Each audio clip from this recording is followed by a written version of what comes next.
Good morning dear students. आज हम discuss करेंगे माइकोप्लाज्मा के बारे में कि माइकोप्लाज्मा क्या होता है, उनकी मोर्फोलॉजी क्या होती है, कैसे वो दिखते हैं, उनका जनरल कैरेक्टर्स उनके क्या होते हैं, और वो अगर डिजीज़ कॉज करते हैं तो कैसी कैसी डिजीज़ करते हैं कॉज, इसके बारे में हम बात करेंगे।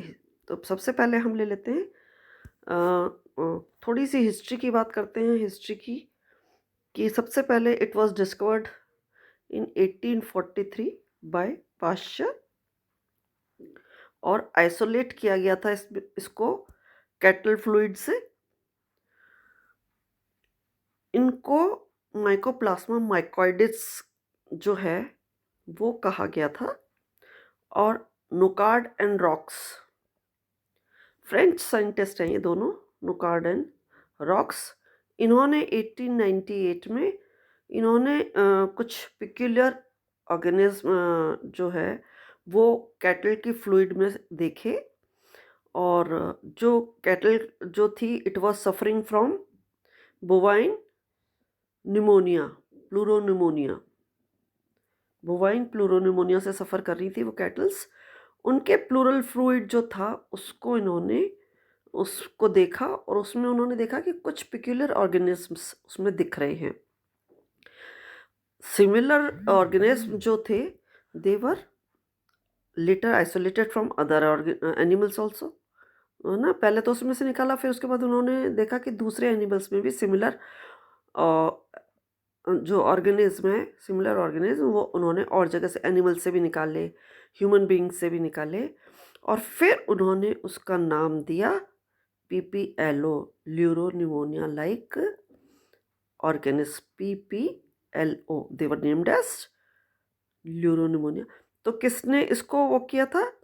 इसको नोकार्ड और रॉक्स का काम है, जो इन्होंने इसको ये पूरा नाम दिया और इसके ऊपर पूरा वर्कआउट किया था। इस साथ में अभी मैं ये एक तुमको चीज़ और बताना चाहूँगी कि बॉरल एट अल जो है उसने करीब 1900 के आसपास, 1910 और समथिंग, उसने इन ऑर्गेनिज्म का जो नाम था वो उसने एस्ट्रोकोकस दिया था, एस्ट्रोकोकस माइकोइडिस। ये जो ऑर्गेनिज्म थे, यही ऑर्गेनिज्म लेटर बाद में जेनरिक नेम माइकोप्लाज्मा में प्लेस कर दी गए नोवाक के द्वारा। तो ये जो नोवाक है इसने उनको इसमें प्लेस किया था 1929 में। इंटरनेशनल जो कमेटी है ऑफ नोमेनक्लेचर ऑफ बैक्टीरिया की, उन्होंने माइकोप्लाज्मा को प्लेस किया था मॉलिक्यूट्स के अंदर। मॉलिक्यूट्स में उन्होंने प्लेस किया था, विच कंसिस्ट ऑफ 2 जनरास। कौन कौन से हैं? एक तो उसमें माइकोप्लाज्मा आते हैं और एक उसमें एकोले प्लाज्मा आते हैं। ठीक है, तो जो है इन्होंने इंटरनेशनल कमेटी ने इसको प्लेस किया था मॉलिक्यूट्स में। अब हम इसकी बात करते हैं कि ये जो इनके इंट्रोडक्शन की बात करते हैं कि क्या होते हैं, इनके जनरल कैरेक्टर्स क्या होते हैं। तो ये जो माइकोप्लाज्मा हैं, ये एक्चुअली में ये टिपिकल प्रोकैरियोट्स होते हैं। ज़्यादातर जो सेप्रोट्रॉफिकली सॉइल में ग्रो होते हैं, सीवेज वाटर में ग्रो होते हैं, और डिकेइंग ऑर्गेनिक मैटर जहाँ होता है वहाँ पे ये ग्रो होते रहते हैं। कुछ माइकोप्लाज्मा जो होते हैं वो पैरासिटिकली और पैथोजेनिकली प्लांट्स में ग्रो होते हैं, एनिमल्स में ग्रो हो सकते हैं, ह्यूमन बीइंग्स में ग्रो हो सकते हैं। तो पैथोजेनिक जो माइकोप्लाज्मा होते हैं वो डिजीज कॉज करते हैं। ठीक है, अब हम और बात करें कि इनका जो साइज होता है ये बहुत स्मॉल साइज के होते हैं। यूनिसेल्युलर प्रोकैरियोट्स हैं बिलोंगिंग टू मॉलिक्यूट्स, जो भी हमने डिस्कस किया। They don't have any cell wall, that is they are pleomorphic. It is sensitive to osmotic shock या detergents. They are also sensitive to antibiotics. कौन कौन से? टेट्रासाइक्लिन, ऐसे एंटीबायोटिक से सेंसिटिव होते हैं। ये स्मॉलेस्ट बैक्टीरिया होते हैं जो कैपेबल होते हैं ऑटोनोमस ग्रोथ के लिए। They are gram positive bacteria. Mycoplasma जो होते हैं ये फैकल्टेटिव एनारोब्स होते हैं। इंपॉर्टेंट ये है कि फैकल्टेटिव एनारोब्स होते हैं या ऑब्लिगेटरी एनारोब्स होते हैं। और उनकी जो ग्वानिन और साइटोसिन का जो परसेंट है G+C%, वो है 23 to 40%, 41%।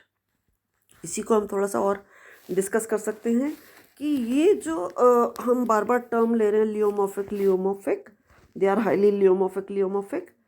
तो लियो का मतलब होता है कि मैनी, और मॉर्फ का मतलब होता है फॉर्म्स, जो बहुत सारे वेरिंग शेप्स और उनके बहुत सारे वेरिंग इन शेप्स, जैसे कि स्फेरिकल शेप हो सकता है से लेकर के ब्रांच फिलामेंटस स्ट्रक्चर्स तक ये पाए जा सकते हैं।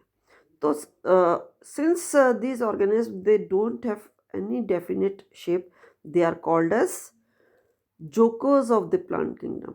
इसलिए इनको जोकर्स ऑफ प्लांट किंगडम भी कहा गया, क्योंकि इतना शेप वेरिएशन इनके अंदर पाया जाता है इसलिए। तो और साइज इनका बहुत वेरी करता है। स्मॉल साइज़ यहाँ पे मैंने बता ही दिया, लेकिन स्मॉल साइज़ से हमारा क्या मतलब है? स्मॉल साइज़ में हम इसको कह सकते हैं कि 0.125 to 0.150 micron mu in diameter, इतना इनका। तो they are the smallest free living micro organism and they can pass through bacteria proof filters, उनके थ्रू वो पास हो जाते हैं। ठीक है। और ये unicellular non motile gram negative prokaryotes होते हैं।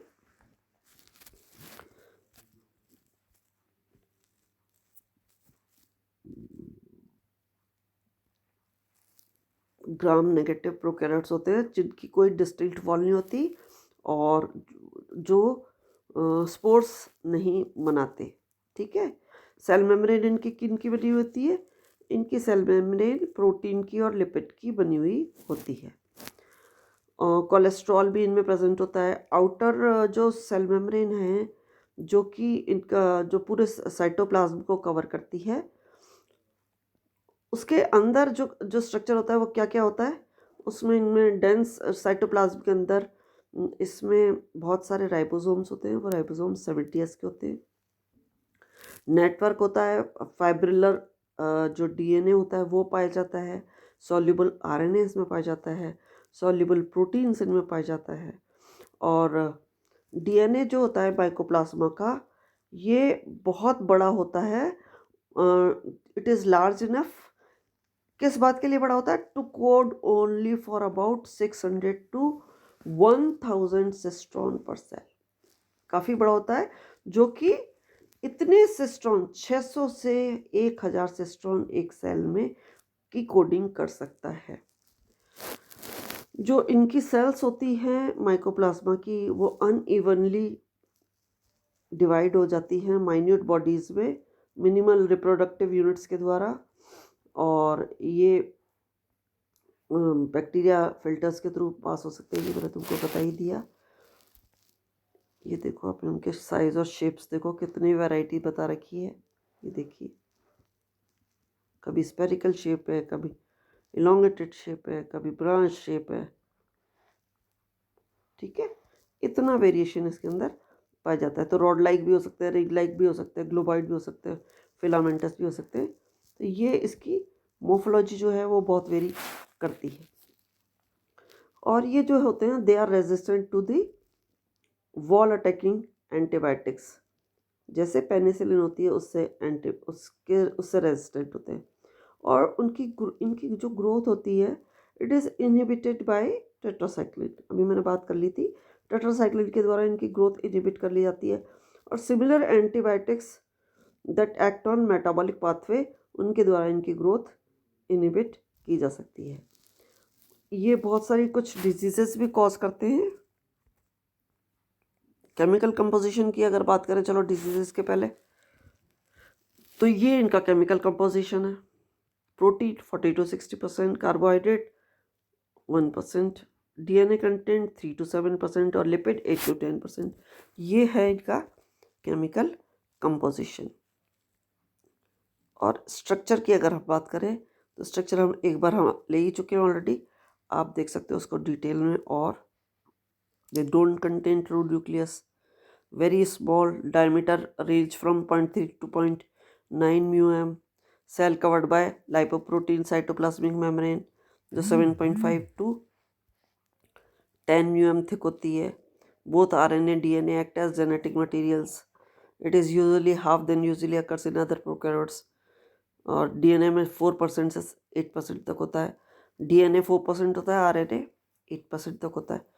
तो माइकोप्लाज्मा नॉन मोटाइल होते हैं, but they show gliding slow movements।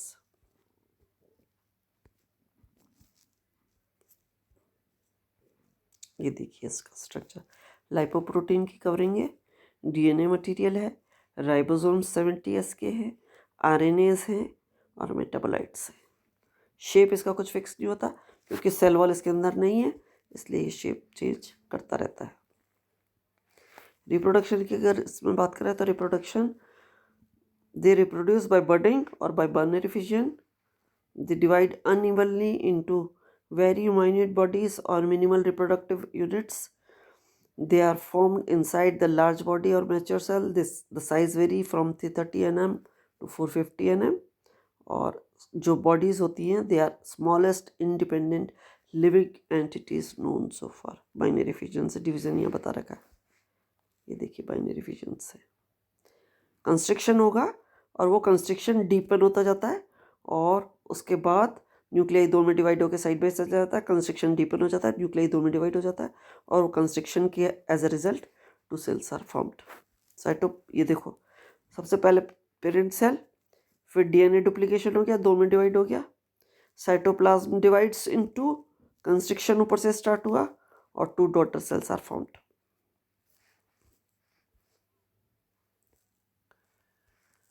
Mycoplasma like organism और phytoplasmas are usually present।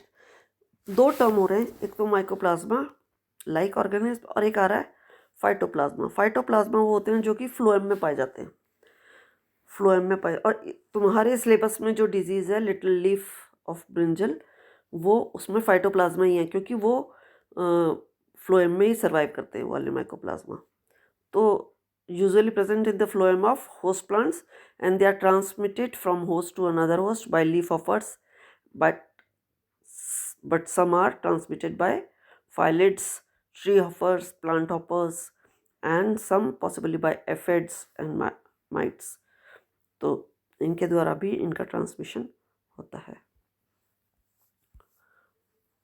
Mycoplasma का वो पार्ट जो कि वो माइकोप्लाज्मा जो कि फ्लोएम में पाए जाते हैं उनको हम कहते हैं फाइटोप्लाज्मास। ओके, ठीक है। अब हम थोड़ा सा इसका और डिस्कस कर लेते हैं कि ये जो कुछ डिजीजेस भी कॉज करते हैं। निमोनिया जो होती है वो माइकोप्लाज्मा निमोनिया से होती है। माइकोप्लाज्मल यूरिथ्राइटिस जो होती है disease, it is caused by mycoplasma hominis. और ऐसे ही कुछ एनिमल्स में भी ये डिजीज़ कॉज करते हैं। निमोनिया जो होती है कैटल में वो कॉज्ड बाय माइकोप्लाज्मा माइकोइडिस। और जो सूजन होती है, inflammation of genitals, it is caused by mycoplasma brevigenitalium, ठीक है। और कुछ प्लांट डिजीजेस भी होती हैं। Mycoplasma causes a number of plant diseases, जैसे कि अभी एक मैंने तुमको नाम भी लिया जो तुम्हारे सिलेबस में है, लिटिल लीफ ऑफ ब्रिंजल। इसके अलावा भी कुछ और डिजीजेस आपको पता होनी चाहिए, जैसे बंची टॉप ऑफ बनाना। ऐसे ही सिट्रस की जो ग्रीनिंग होती है वो डिजीज़ भी माइकोप्लाज्मा के द्वारा होती है। ऐसे ही विचेस ब्रूम डिजीज़ होती है एक विचेस ब्रूम। वो विचेस ब्रूम जो डिजीज़ है लेग्यूम्स की, वो भी इसके द्वारा होती है। और कुछ और एस्टर येलो करके एक डिजीज़ होती है, वो डिजीज़ भी इसके द्वारा होती है। तो इस तरीके से जो कुछ डिजीज़ेस हैं, प्लांट डिजीज़ेस, वो इसके द्वारा होती हैं। और कॉमन जो जनरा है माइकोप्लाज्मास के, वो एक तो माइकोप्लाज्मा है, एक यूरिए प्लाज्मा जो है वो कॉमन है, और एकोली प्लाज्मा जो है वो कॉमन है, एनेरोप्लाज्मा कॉमन है, स्पाइरोप्लाज्मा कॉमन है। तो ये वाले जो कुछ है ना, ये इसके प्लाज्मास हैं, माइकोप्लाज्मास हैं। ठीक है, so this is all about mycoplasma.